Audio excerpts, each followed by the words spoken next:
Boa.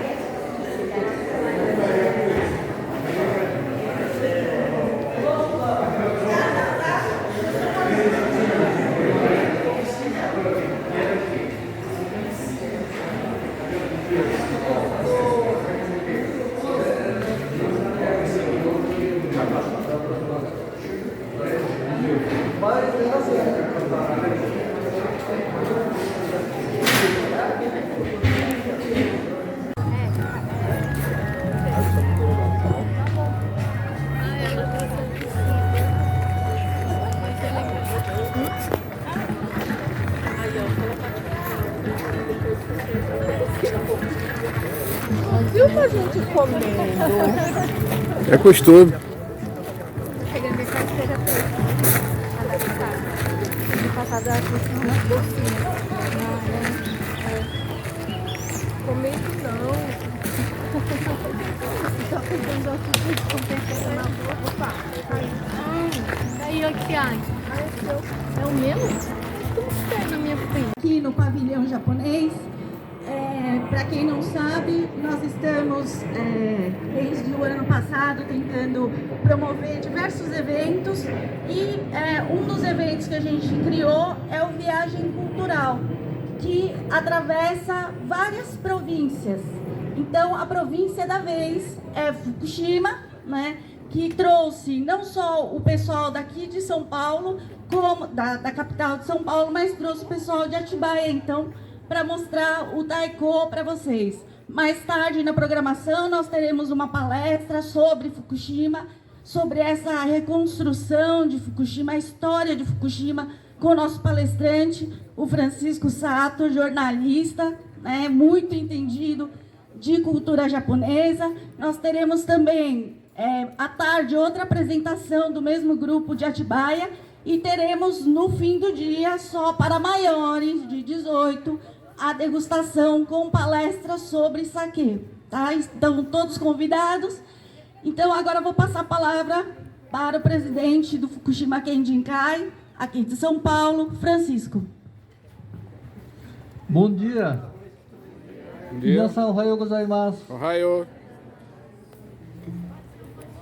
Ontem nós tivemos aqui, são 2 dias de viagem cultural Fukushima, e ontem nós tivemos aqui a apresentação do grupo que apresentou o Waradi Ondo. Né? O Waradi Ondo, o Waradi é sandália, né? Então é uma sandália de palha e é uma dança, né, típica da cidade de Fukushima. Né? A cidade de Fukushima é a capital da província de Fukushima, que é a 3ª maior província do Japão. Em Fukushima, na província de Fukushima, a dança mais conhecida se chama Soma no Bon Uta, que remete aos tempos de samurais. Então é uma dança bastante interessante. Né? O Bon Odori em si, no início, foi para tratar de finados. Né? Então, eles acreditavam que os espíritos dos antepassados voltavam numa determinada época para visitar suas famílias, né? Então eles faziam uma festa para mostrar que a comunidade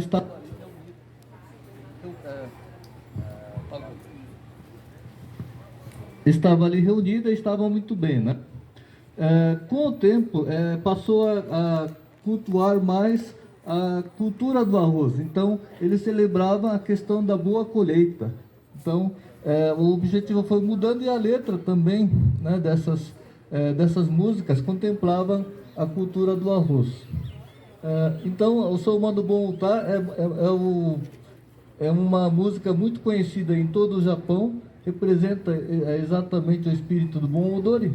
E nós temos aqui, pela primeira vez, o grupo de Fukushima de Atibaia. Né? Atibaia vocês conhecem, é a cidade das flores e de morangos. Né? Então, eles também apresentam no festival, na festa de morangos e flores, né? Acho que é no final do mês que começa, né? Morango. e das flores de morangos. Então, muita atividade, eles participam bastante, fazem o bom odori, né? Na verdade, existem o Yagurá, né, que são como é que seria isso, né? Uma plataforma, um palco, uma plataforma, né? E geralmente são realizadas atividades de taiko em cima, né? E aqui, como nós não temos esse Yagurá, faremos aqui, então, né? Então, é com vocês o grupo de Atibaia, Fukushima, com o Bon Odori. Obrigado. Bom dia a todos. Então, nós somos o grupo de Fukushima, de Atibaia. Então, assim, eu gostaria de convidar todos vocês para estarem dançando com a gente, porque isso que é gostoso também e que dá energia aqui para todos tocarem. Então, a gente vai formar um círculo aqui em volta, né? E aí a gente vai dançar. Então, eu gostaria de convidar todos vocês para estarem participando com a gente. E aí, se vocês puderem, como a gente está todo o grupo aqui, infelizmente ontem a gente perdeu uma pessoa do nosso grupo. Ela é uma pessoa muito presente para nós, né, no nosso grupo. E infelizmente hoje, agora às 10 horas, foi o enterro dela. E ela não pôde estar aqui com a gente, então veio metade do grupo, a outra metade ficou. Mas hoje essa apresentação seria para ela. Então, gostaria de que todos participassem aqui pra gente, para dar essa força para o nosso grupo, né? Então, é isso, gente. Então, vamos lá. Eu gostaria também, como a gente está aqui tocando e a gente não pode estar filmando, eu gostaria que vocês seguissem nossa página do nosso grupo, as nossas páginas sociais, que é Bon Odori Atibaia, tanto no Facebook como no Instagram. Se vocês pudessem também marcar a gente, né? Quem estiver filmando, tirando foto, a gente agradece também, tá bom? Então vamos lá, hoje é para você, Regina.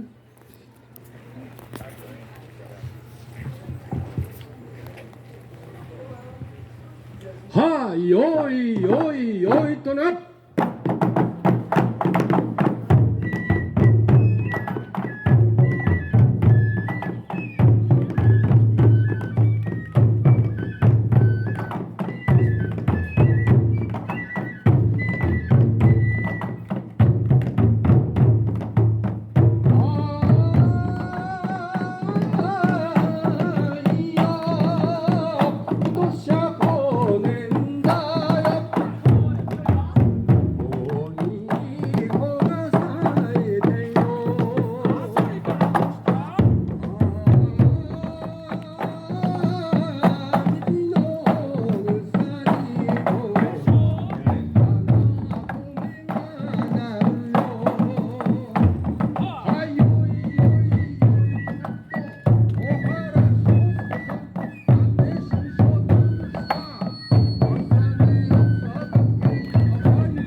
Obrigada. A gente vai dar um intervalinho agora de uns 10 minutinhos pra gente dar uma respirada. Tudo bom? E aí a gente volta mais. Muito quente.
Sabe aquele caldo que normalmente é pó, né? E esse aqui não é pó, é aí a gordura não é igual. Quando você faz pó, a gordura perde o sabor.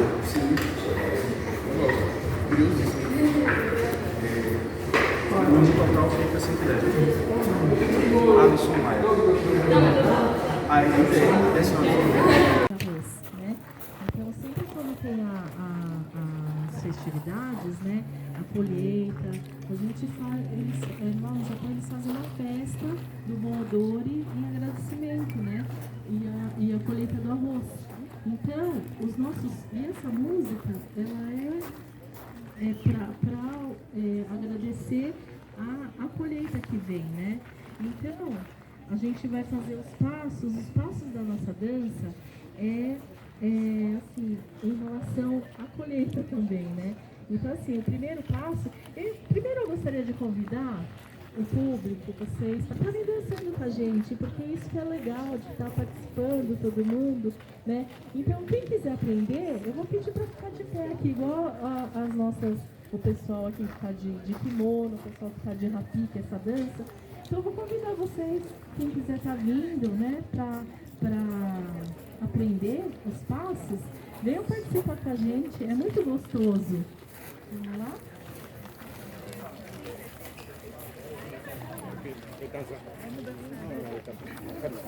Pode participar, se quiser dançar pode entrar, não tem problema não, tá? Vamos aprender então, gente? É 0800. Então é assim, o primeiro passo... Solta na vela também. Então o primeiro passo é o corte do arroz. A gente vai cortando, tá vendo? Vai cortando, né? Aí depois a gente seca o arroz, a gente joga secando o arroz. Aí a gente põe as mãos pro alto, porque a gente vai agradecer ao sol, à lua, né? E aí a gente...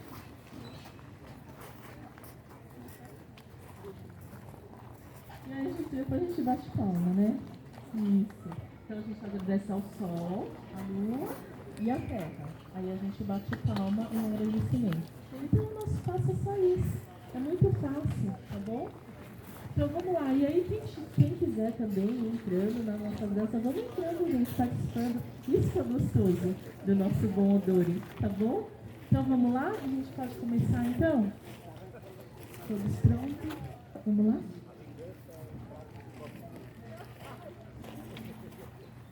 Ai, oi, oi, oi,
atrasando em função disso, né?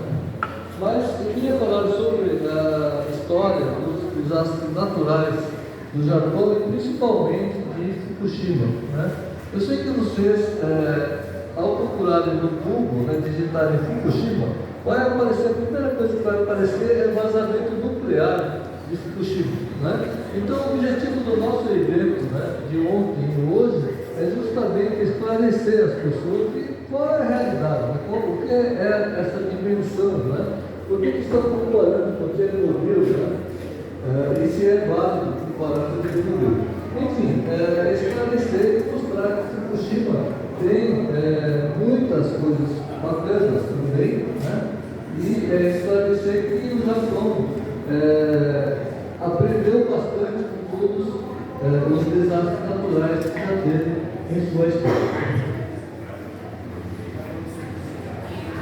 Bom, desastres naturais, né? Viver no Japão não é para amadores, né? Todo mundo sabe o que é fácil. Typhoon, furacão, em termos de gravidade de vítimas, causa 57% das vítimas do Japão. E acontece quase 30 por ano. Né? Em um ano tem 30 furacões. O terremoto, todos os dias tem terremoto. Em algum lugar, em algum grau. Todos os dias tem terremoto. As pessoas, você morando lá, você sente aquele tremor, o prédio seu balançando, fazendo barulho, você fica com medo, mas você vai ver as pessoas depois do prédio, ninguém com medo, porque aquilo é tão normal, né? Então, é como se não tivesse acontecido nada, não sai no jornal, não sai na TV nem nada. Mas são 17,9% das vítimas são causadas por terremoto. São 1.500 tremores por ano. Então, no Japão. Então, não é um lugar para amadores. Distribuição de desastres. Como tem bastante, é difícil você quantificar onde é que tem mais. Né? Mas, se for pensar que o pedido de ajuda federal, então são aqueles desastres maiores, né, que você pede ajuda do governo federal. No período de 95 até 2017 são 22 anos. Né? Então, veja onde teve 8 vezes a ajuda federal. Então, tem alguns locais, né? Fukushima é amarelo, então tem 1 ou 4 vezes. Né? Mas, parece pouco, né? Mas, em termos de dimensão, né, que nem aquele de 2011, foi assim, o maior furacão seguido de, aliás, terremoto seguido de tsunami, que já foi registrado no Japão. Como é história de desastres naturais, o Japão registra tudo. Né? Por isso que não, eles cada vez estão tomando mais cuidado para ter menos vítimas. Então, em 536, depois de Cristo, né, o Japão ainda não tinha nem a escrita japonesa. Então, eles escreveram em chinês livro, e onde conta em 536, né, que aqui para nós, se você procurar o pior ano da humanidade, o ano de 536, pode procurar dúvidas. Né? Nesse ano, uma misteriosa nuvem cobriu o céu por 18 meses. Né? As plantas não cresciam e a fome tomou principalmente a Europa e parte da Ásia. Em 541, né, então, consequência desse episódio, tem a grande peste que mata 100 milhões no Oriente e 5 milhões na Europa. Então, é uma tragédia, foi o pior ano da humanidade. Né? O Japão foi atingido por um frio intenso que causou a fome à população. Isso pode ser um reflexo do Japão do que aconteceu no mundo. Ou seja, o Japão não sabia o que estava acontecendo no mundo, mas no mundo inteiro, então passou por essa fome, né? E por causa dessa nuvem, né? Cobriu o céu por 18 meses e aí você não tem sol, né? Então as plantas não crescem. Né? Então, o Japão passou por isso também, mas eles não sabiam, não tinham contato com outro país, eles não sabiam o que estava acontecendo no resto do mundo. E depois, né, nos anos seguintes, né, o Japão recebeu um grande número de migrantes do continente, né, que no caso é Coreia e China, né, que eram mais próximos, e recebeu um número de migrantes que ainda trouxeram a epidemia, né, que provavelmente era a varíola. Né. Então, teve muita migração, né, justamente as pessoas fugindo dessa fome que tinha em seus países. Né. E o budismo foi introduzido oficialmente no ano de 538, provavelmente por causa da ideia da vida após a morte. Então, o budismo entrou com mais facilidade no Japão porque tinha esse conceito de vida após morte. Né? Talvez porque você não consegue resolver um problema desse tamanho, né, de uma hora para outra. As pessoas estavam morrendo, né, de epidemia de peste. Então, o fato de ter uma religião poderia reconfortar. Então, o próprio governo, o imperador, a família imperial japonesa, investiu na construção de templos budistas. Em 567, houve uma grande inundação que trouxe uma crise de fome na região. Foi registrado até casos de canibalismo. outras regiões enviaram grãos para a área afetada. E a partir de então, começaram a se construir depósitos de grãos em diversas localidades para garantir em caso de desastres regionais. Então, essa providência de depósitos de grãos, principalmente no arroz, veio a partir desse desastre de 567. Então, a cada desastre natural, o Japão vai aprendendo e eles então tomam providências para que não tenha tantos mortos, né, diminuir um pouco os problemas. Lembrete de tsunami. Houve um tsunami em 3 de agosto de 1361 e foi construído um marco em uma pedra, né, que foi de 1380. Então, naquele ano, eles já marcaram que até naquele ponto chegou o tsunami. Então, é uma forma das pessoas saberem que se você construir abaixo disso, você está sujeito ao tsunami que se eventualmente acontecer, né? Então, o Japão vai marcando, em vários locais tem essas marcas, esse é o mais antigo, mas tem outras marcas de tsunamis e eles marcam em pedra, né? Justamente para durar mais tempo, e na frente está escrito que é o marco do tsunami daquele ano.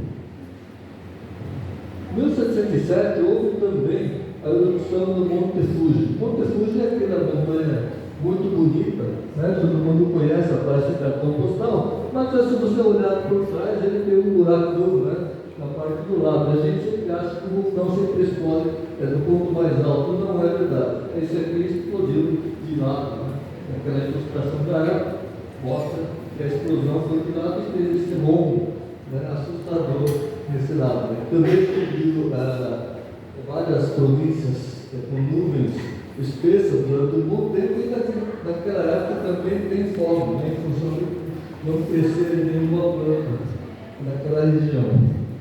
Então, e o Monte Fuji está sendo, espera-se que vai explodir de novo, né? Nos próximos, sei lá quando, mas eles estão esperando que vai ter uma explosão do Monte Fuji. Espero que não seja tão grande como foi esse, né? Bom, então em 1º de setembro de 1923 houve um grande terremoto na região de Tóquio e Yokohama. Então foi registrado 7,9 de tremor, né? E em comparação com 2011, que foi 9,1, então é bem menor, né? Mas mesmo assim, como foi na hora do almoço, as donas de casa e restaurantes estavam preparando o almoço. Naquela época, as casas eram de madeira, e as casas eram muito grudadas em Tóquio, já tinha uma superpopulação. Então, as casas pegavam fogo, porque você já tinha gás instalado, e na hora aquele terremoto, aquele gás vaza, você tem fogo no fogão, então causou um incêndio, né? Então, 100 mil mortos, 43 mil desaparecidos entre Tóquio e Yokohama. E agora eu vou a inalação de fumaça. E não foi do terremoto, foi do incêndio que veio depois, e a inalação de fumaça. Aí, por esse motivo, foi criado o Ministério da Reconstrução, promoveu um moratório nas compras e trouxe financiamento do Estado. E essa crise fez com que muitos migrassem para o Brasil. Então, muitos imigrantes vieram depois de 1923 por causa da crise que começou naquela época. Minha família também veio depois de 1923. Né? Então, isso causou realmente uma grande dificuldade econômica e muitos então preferiram tentar a sorte em outros países. E por causa desse evento, né, de 100 anos atrás, foi feito o dia 1º de setembro, é o dia das preparações para desastres naturais. Escolas fazem treinamentos, programas mostram matérias sobre desastres naturais, e também é o período mais intenso do furacão, né, do Taifu. E aí eles aproveitam para alertar a população que precisa fazer seus preparativos, né, para não ser mais uma vítima, né, mais um número. Essa é uma foto de setembro de 1923, e aqui na foto, as pessoas carregando, né, os seus pertences, tentando fugir. E aqui eles estão numa praça, né, porque ali do outro lado da cidade já a fumaça, né, já pegou fogo, então a fumaça estava propagando. Né. Então a maior parte das pessoas morreu em função da inalação dessa fumaça. Né. É uma loucura, porque não tem mais para onde ir. Né, e muitas pessoas morreram nas praças, porque o vento virou e a fumaça então pegou essa área, né, que tinha bastante gente. Quando não tem onde fugir, é complicado, né? Esse aqui é o lembrete de tsunami mais recente, de 1933, que é interessante porque atrás desse monumento tem alguns avisos, né? Então, relembrando 3 de março de 1933, e depois do terremoto, cuidado com o tsunami. E depois o tsunami virá a cada 30 ou 40 anos. Se a maré baixar de repente, toca o sinal de alerta. E ao ouvir o alerta, corra para um lugar alto. Esse está na província de Iwate, na região de Toho, né? No nordeste do Japão. Então tem um marco, e nesse marco está escrito algumas dicas, né, para você não ser vítima. Em 1995, ocorreu o grande terremoto de Kansai. Kansai é a região de Osaka, então pega Kobe, né? Kyoto. Devastou a cidade portuária de Kobe e a região em 17 de janeiro de 1995. O acontecimento teve uma magnitude 7,3, não é tanto assim, mas como pegou a área urbana, né? Tomou a vida de 6.434 pessoas. Foi o maior desastre natural desde a Segunda Guerra no Japão. Quase 80% das vítimas foram esmagadas pelas próprias casas que ruíram, e a maioria morava em bairros antigos, com ruas estreitas e casas de madeira, né, o que facilitou a propagação do incêndio que veio depois. Então, essas casas de madeira construídas antigas, né, elas acabam ajudando a propagar o incêndio. O Japão aprendeu com o episódio. Desde então, os esforços são feitos para construir residências e prédios públicos resistentes ao terremoto e ao incêndio. Então, hoje, para você construir prédio, sai muito caro construir, porque a lei é muito rigorosa. Então, você tem que resistir a esse grau de 7,3 sem desabar, né? Então, ela não desaba com 7,3 e ainda você é resistente a incêndio. Então, o prédio acabou ficando mais caro. É engraçado que os prédios construídos depois de 95, quando começa o terremoto, parece que você está num vagão do trem, que vai dar partida, ele balança, né? Mas ele volta ao lugar. E tem um trilho embaixo, né? Que roda embaixo do prédio, né? O custo desse negócio é alto. Né? Hoje, 79% das casas japonesas já foram erguidas com esse padrão exigido por lei, né? Mas ainda tem algumas casas, né, antigas, de madeira, né? E a pessoa mora lá por muito tempo e você não pode expulsar as pessoas dessas casas, então elas ainda têm esse risco de incêndio. São casas de madeira muito bem construídas, mas ainda estão sujeitas a incêndio. Em 2011, então, veio o grande terremoto, o tsunami, de Toho, que é a região nordeste do Japão. O terremoto de 9,1 foi o pior tsunami que veio de Toho. O tsunami foi muito grande, né? Atingiu Miyagi, Fukushima, Ibaraki, Totiga, Iwate, Hokkaido, e Chiba, que é a região nordeste. Não sei onde tem um mapa aqui, mas na região nordeste, né? 15.839 mortes e 127.290 casas perdidas, 340.000 desabrigados. Né? Então, aqui a gente percebe que, apesar do tremor grande, 9,1 atingiu uma região com 3, 4, 5, 6, 7, 8 províncias, né? O número de mortos relativamente foi pequeno. Por que foi pequeno? Porque o Japão o tempo todo tomou cuidado para que não tivesse tantas vítimas. Né? Então havia uma estrutura montada para ajudar, né, nessa situação. Né? Mas o tsunami foi muito grande e foi televisionado, né? Como entre o tremor e o tsunami, teve 41 minutos de distância. Né? Então, na hora que tremeu, as pessoas foram alertadas para sair daquele lugar. Alguns não conseguiam, claro, né? Sair, ou são idosos, ou então congestiona, né? Também muitos lugares, então não conseguiu sair, mas teve aquele tempo, então a televisão filmou, né? Toda a vida das ondas, né? Em relação ao Japão. O terremoto, né, moveu a ilha do Japão, a ilha principal do Japão, por 2,4 metros para leste. Né? 2,4 metros é um pouquinho, mas mesmo assim, imagina mover toda a ilha do Japão por 2,4 metros. É um abalo e tanto, né? Isso que aconteceu. E também deslocou o eixo da Terra, não é brincadeira, né? Entre 10 e 25 centímetros. Né? Então o eixo da Terra mudou, né? Só por causa desse temor, né? E com isso aumentou a velocidade da rotação da Terra. Então isso significa que eu sei que não é um aumento tão grande assim, senão a gente ficaria tonto, né? Mas é alguma coisa significativa e provavelmente o dia ficou mais curto, né?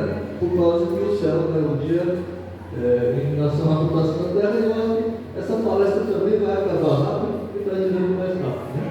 Se fosse 2 milhões, seria menos.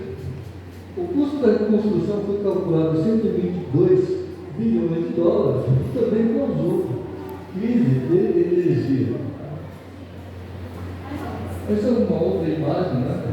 Triste, e a gente vê embarcações, né, dentro das comerciais, né? Esse é o antes e depois, né? Então esse aqui é coisa, isso aqui um ano depois, ele já tinha limpado, né, essas estradas. As estradas eles consertaram, acho que em um ano, todas as estradas, né? E as ruas eles consertaram em 3 anos. Então todas as ruas já foram recuperadas rapidamente para a população poder voltar, né? E não dá nem para se conhecer no mesmo lugar. Então, essa avenida aqui parece que é essa aqui, né? Mas é difícil de reconhecer porque as casas, os prédios também estão arrastados. Aqui é outra imagem, né? E aqui eu marquei com uma seta, aquele telhado que é um beco e tem ao lado uma árvore, né? Então isso aí é o que sobrou daquele tsunami, né? E aqui a gente tem a mesma foto e ali já depois de alguns anos já tinha construído um prédio na frente e ali atrás tem as estradas, né? Já estava tudo voltado, tudo já tinha voltado ao normal. はい、OK です。盆踊りを踊ることができてすごく楽しかったです。小原章介さんの歌やっぱり好きです。どうもありがとうございました。Hi, hi. Gravando. Hoje nós tivemos o evento Viagem Cultural Fukushima e que deu tudo certo aí também. Foram 2 dias de muita atividade e conseguimos a